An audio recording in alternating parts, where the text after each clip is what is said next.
Hey guys, the following is an excerpt of the Archives podcast. You can check it out on Spotify, Apple, Amazon, Google Podcasts, YouTube, and everywhere else you find your podcasts. Enjoy.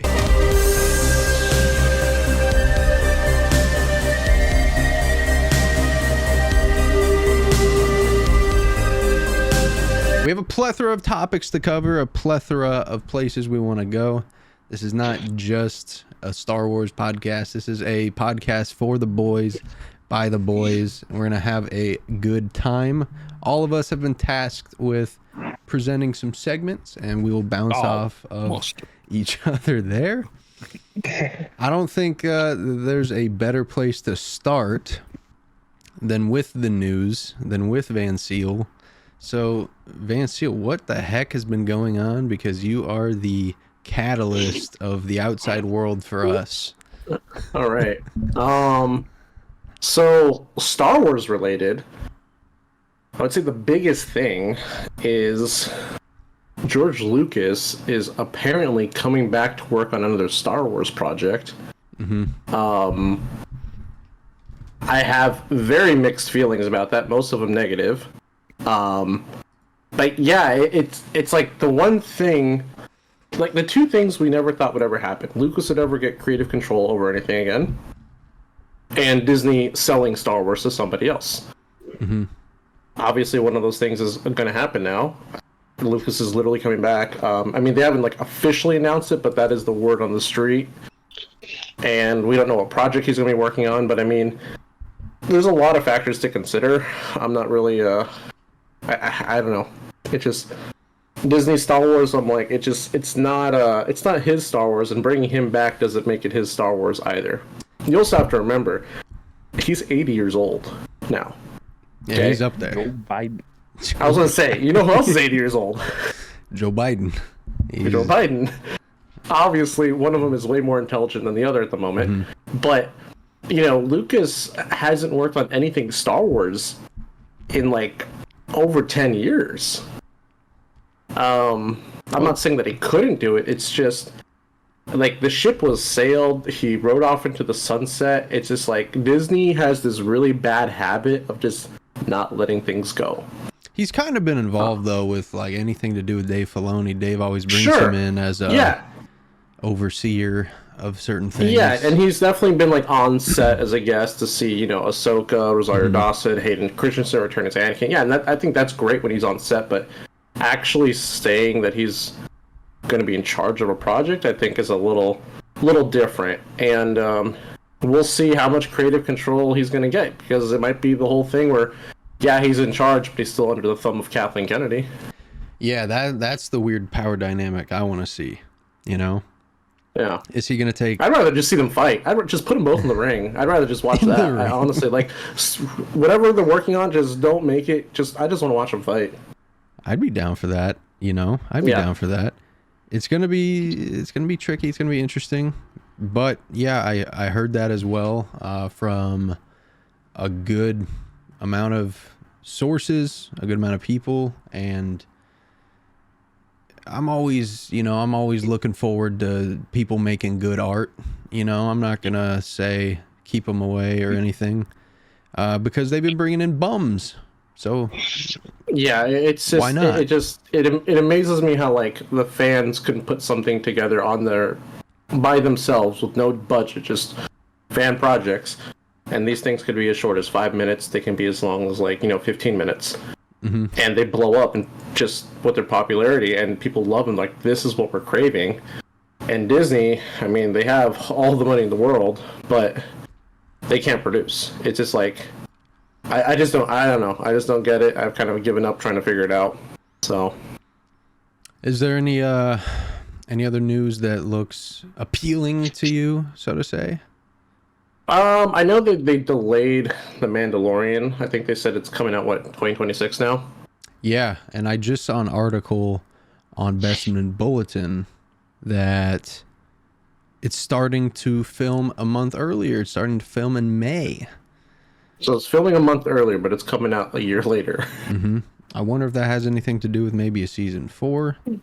Maybe. Well, I think they said they're going to do a season 4, but it's just like I don't know. Like, I feel like 2026. Like, yeah, it's only 2 years from now. It'll probably release summertime because I think they said Mandalorian and the Rey movie are coming out the same year, right? Yeah. Like, one's going to come out in the summer, the other one's going to come out in December. So the December one will probably be the Rey movie. Can't wait. I feel like I can wait forever. Dude, I'm so jacked for that movie. I feel like the Mandalorian thing. I don't know, like it, and this is just as from my point of view, like how I see things. But does it feel like the hype for the Mandalorian and Grogu, not like the movie, but just like the dynamic characters, like those two characters? Does it feel like the hype died out as quickly as it like started? For sure. So I feel like this movie coming out later now, it's like, especially going to theaters. I don't know, man. I don't know, Drew. Dude, I gotta be honest. Like a green screen. Yeah. I gotta be honest. I can't tell you how much I don't care about that movie. I don't care about the Mandalorian anymore. I don't know who's asking for it. I don't know a single one that's begging, like, I want to see them on the big screen. Like, I don't even know anyone that's begging for season 4. No. But like season 1 was great. I think season 1 Disney needed a win. And I think season 1 was a good home run. Yeah, because it was season prime 2 was lockdown as well. And it was A1, it was J1 perfect. of Disney It was Plus. like everyone was forced to sit at home. You're forced to watch everything. Just new Star Wars show coming out, and it was really good because that's when I had a lot of hope for Disney Star Wars, because it brought all the Marvel fans, all the Disney fanatics, into Star Wars. And the show was so simple to follow that everyone enjoyed it. And then season 2 came out, and it was even better. Don't want to talk about season 3 because I don't remember what happened in season 3 other than the only highlight from season 3 was when that one doctor had his like brain turned into like mashed potatoes. That's about it for me. Yeah. Yeah, that's about all I remember. But I mean that's what I felt like season 3 did to my brain. It turned my brain to mashed potatoes. But yeah, and I feel like it's just, I don't know if it's because of the writer's strike that we had last year, but it just feels like there's so many projects that I think are going to fall flat because of how long we have to wait. And I feel like the timeliness in terms of the hype, it's just gone. It's not there. What say you about it, Juder? Because you're much more of a neutral in this, you know. You obviously started out, I think we watched The Mandalorian before any movies or anything. What say you about it? I'm not a fan of Grogu. Din Grogu. Dumb. They added Blackjack, which was cool. Or not Blackjack. Who? What's his name? Jack Black. Jack Black. Jack Black, yeah. I got gambling on the mind. Lizzo, all right. Wish they did more with Sasha Banks. 2%ers rise up. He's a big Bo-Katan fan. Yeah, Bo-Katan. I can't fathom, like, I can't. It all points back to Grogu. Bringing him back was the biggest mistake because not only did it, they had to rewrite Book of Boba Fett for it, but they also had to rewrite season 3 of The Mandalorian for it. There was an article that came out this week. I didn't read it. I saw the headline though.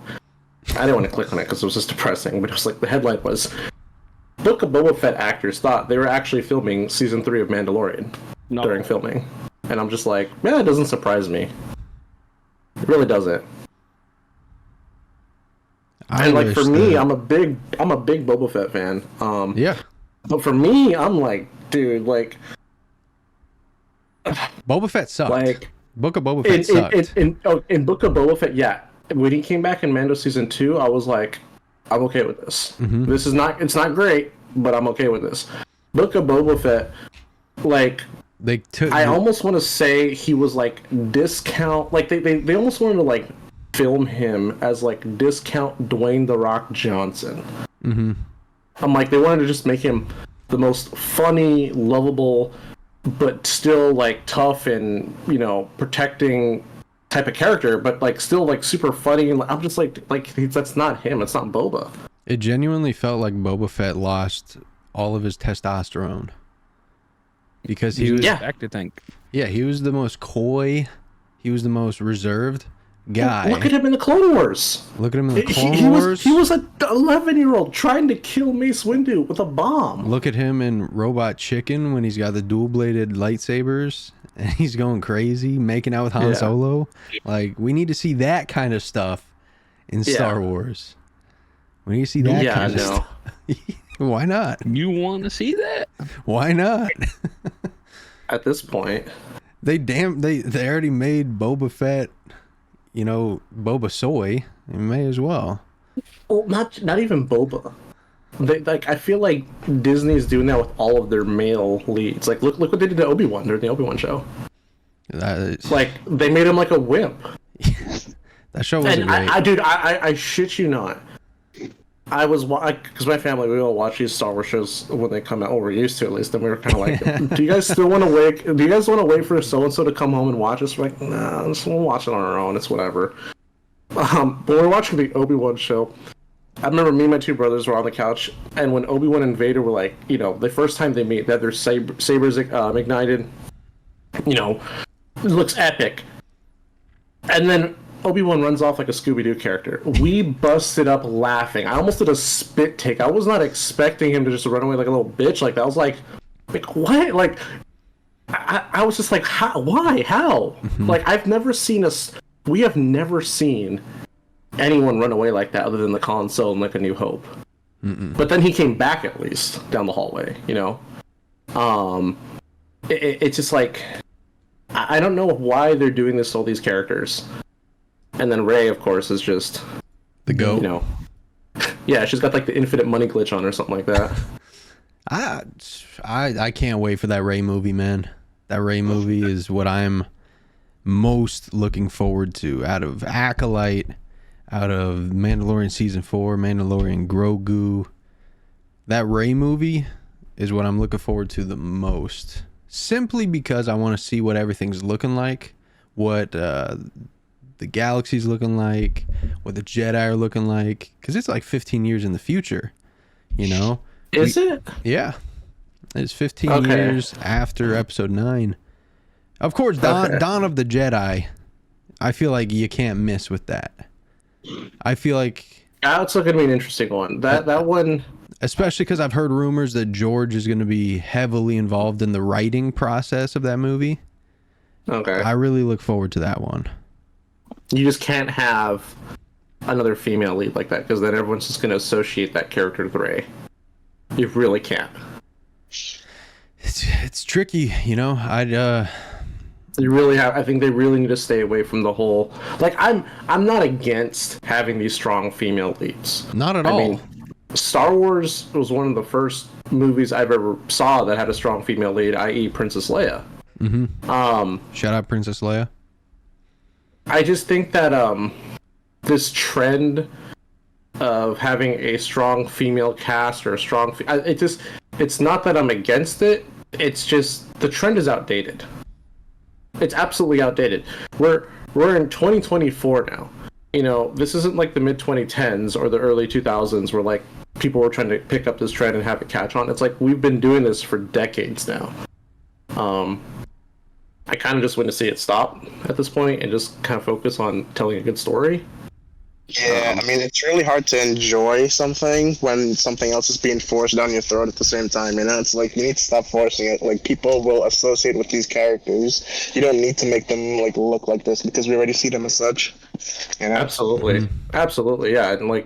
And unfortunately, it's like everybody, not just Disney, it's like, I don't just point the finger at Disney, but everybody does that to the point where, like, you have an entire generation growing up where like that's what they're used to. Like they're like you have a whole generation of kids now that are growing up hearing how bad Disney was. And we're all old enough here We all remember the good Disney times. Before they bought Great Star Wars, Disney. before Marvel, they were putting out some great stuff. Great. And now it's like it's just flop after flop after flop at the box office, and it's just like, dude, like you guys aren't just hurting yourselves now. You're hurting yourselves like 5-10 years from now as well.